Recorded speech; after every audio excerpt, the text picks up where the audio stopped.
आना जाना लगा रहेगा, सुख आएगा दुख जाएगा, करेगा जो भी भलाई के काम उसका ही नाम रह जाएगा। हेलो दोस्तों, सभी को मेरा नमस्ते।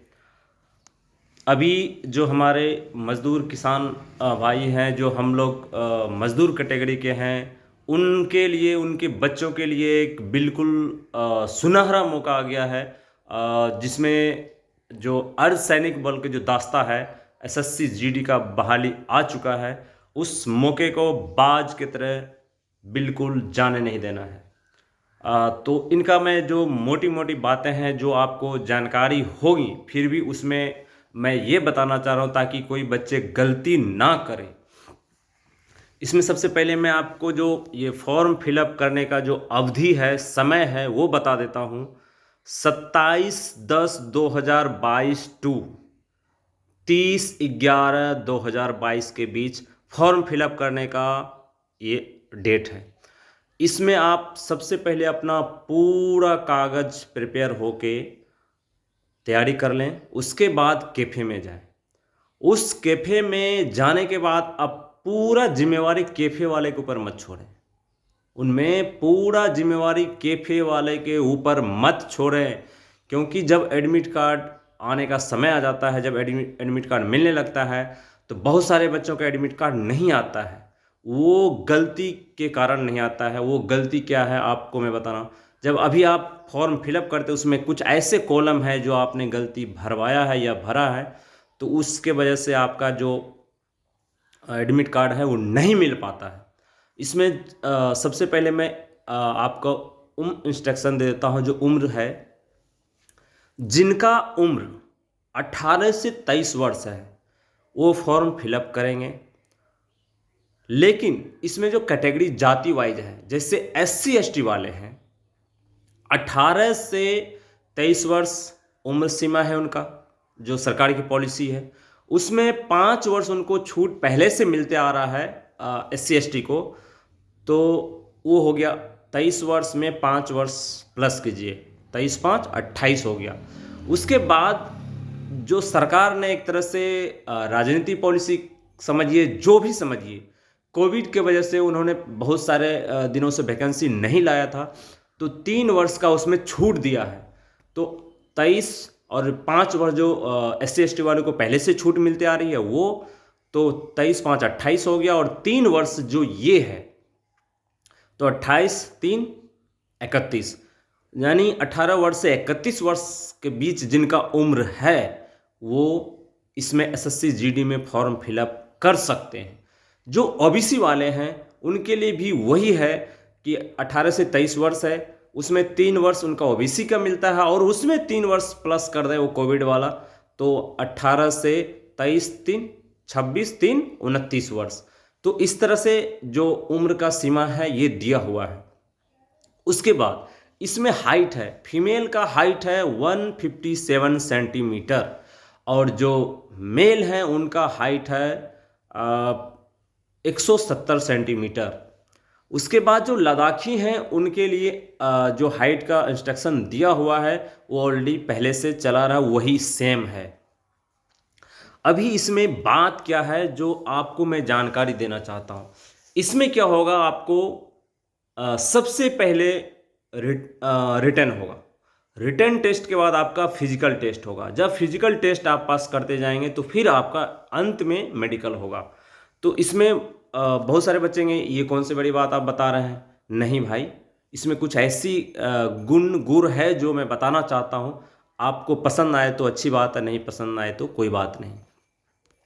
देखिए, बहुत सारे बच्चे ने कमेंट किया और पूछा भी हमसे कि सर अभी नवंबर के अंत में तक में फॉर्म फिलअप ही होगा, उसके बाद जनवरी में नेक्स्ट ईयर 2023 में एग्ज़ाम हो जाएगा, तो ड्यूरेशन तो बहुत कम है, इसमें हम कैसे तैयारी करें। तो मैं उनके लिए बताना चाहूँगा, जो भी बच्चे किसी भी विभाग का तैयारी आप कर रहे हैं पहले से, जैसे कोई अग्निवीर, जलवीर, हवावीर का जो भी तैयारी कर रहे हैं, तो 2-2 टाइम दौड़ते हैं। तो मैं उन बच्चों को बताना चाहता हूँ, आप जो दो दो टाइम दौड़ रहे हैं उसमें से आप क्या कीजिए, एक टाइम माइनस कर दीजिए। सुबह दौड़िए, शाम का जो दौर है उसको ऑफ कर दीजिए, बंद कर दीजिए। अगर आप एक दिन में 2 घंटे पढ़ते हैं तो उस 2 घंटे जो पढ़ते हैं तो 30 दिनों में 60 घंटे हो गया। जो आप शाम को दौड़ते हैं तो उसको ऑफ कर देते हैं, वो 2 घंटा इसमें प्लस कर दीजिए, यानी 60 घंटे ये भी हो गया 30 दिन में, 120 घंटे हो गए। अगर उसमें और आप प्लस कर देते हैं 4 घंटे तो 8 घंटे हो गए। तो मेरा कहने मतलब जो दौड़ते हैं वो बच्चों को नींद बहुत आता है। इस बातों पर आप कमेंट करके ज़रूर बताइएगा। तो मैं मुद्दे की बात कर रहा हूँ कि आप अभी से ये ठान लीजिए कि अभी फिजिकल तो बाद में होगा, तो पहले आप रिटर्न का तैयारी करिए, क्योंकि समय कम है और इस मौके को जाने नहीं देना है। तो आप इस तरह से प्रिपेयर हो जाइए। जो मैंने उम्र सीमा बता दिया है, डेट फॉर्म भरने का बता दिया है, उसके बाद हाइट मैंने बता दिया है।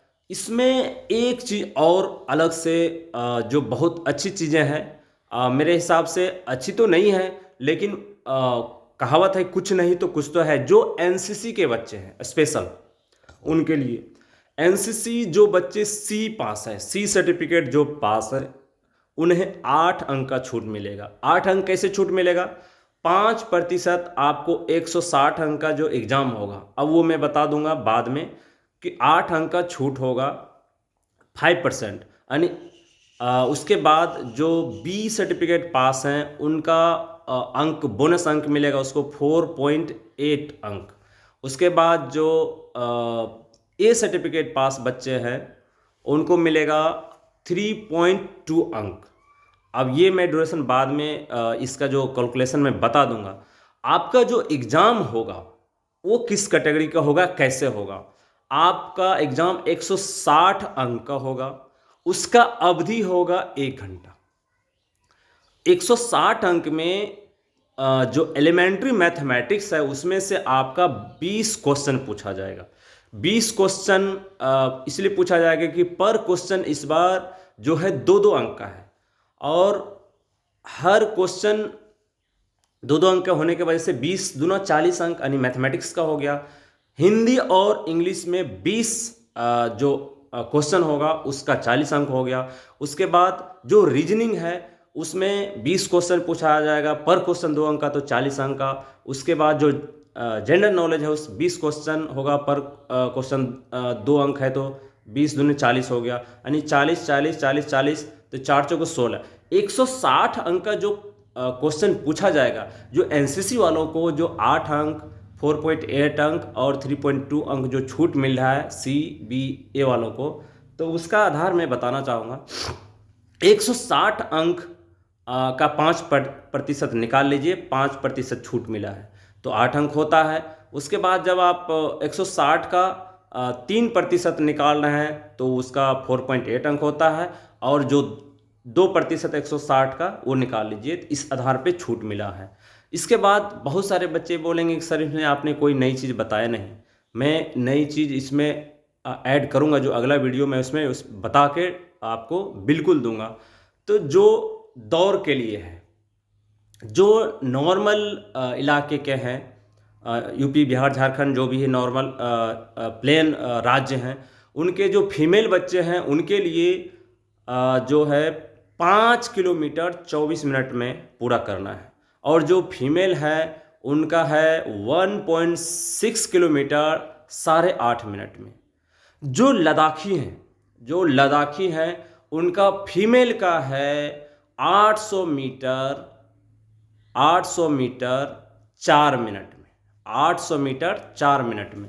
और जो मेल हैं लद्दाखी उनका है 1.6 किलोमीटर 6.5 मिनट में। ये उनका दौड़ने का टाइमिंग है। अब इसमें कुछ ऐसी टिप्स देना चाहूँगा। जब आप रिटन की तैयारी करते हैं, उसमें से बहुत सारे बच्चे मैथमेटिक्स में कमज़ोर होते हैं और बहुत सारे बच्चे मैथमेटिक्स में तेज होते हैं। तो आप सबसे पहले जो जीके जीएस है उस सिलेबस को मतलब रेगुलर कर दीजिए, रेगुलर। लेकिन जो नियति से होता है ना, एक तरह से दबदबा बनाना, वो मैथमेटिक्स के ऊपर आप दबदबा बनाइए। उसमें क्या होगा, मैथ एक ऐसा सब्जेक्ट है जिसमें आप किसी भी एग्ज़ाम में, ज़रूरी नहीं कि आप एसएससी जीडी का एग्ज़ाम देने जा रहे हैं तो उसी में मैथ काम करेगा, किसी भी कंपटीशन में जाएंगे तो आपको मैथमेटिक्स चाहिए ही चाहिए और वो हमेशा काम करेगा। अब इसमें बहाली है, जैसे बीएसएफ है, उसमें 10,497 वैकेंसी है। टोटल वैकेंसी इसमें है 24,463। तो इसमें क्या है, 10,000 जो 400 कुछ है आपका बीएसएफ का, उसके बाद है 1613 हैं आपके आईटीबीपी का, असम राइफल का है 1697। सबसे कम वैकेंसी इसमें सीआईएसएफ का मात्र 100 है, 100 वैकेंसी है। तो इसी तरह दिया हुआ है सीआरपीएफ का है 1169 समथिंग ऐसे कुछ है। तो मेरा कहने का मतलब 24,463 जो वैकेंसी है वो 469, तो उस वैकेंसी के ऊपर आप मत जाइए। आप अपने अंदर जो आपका जज्बा है उसको पहले प्रिपेयर कीजिए, तैयार कीजिए।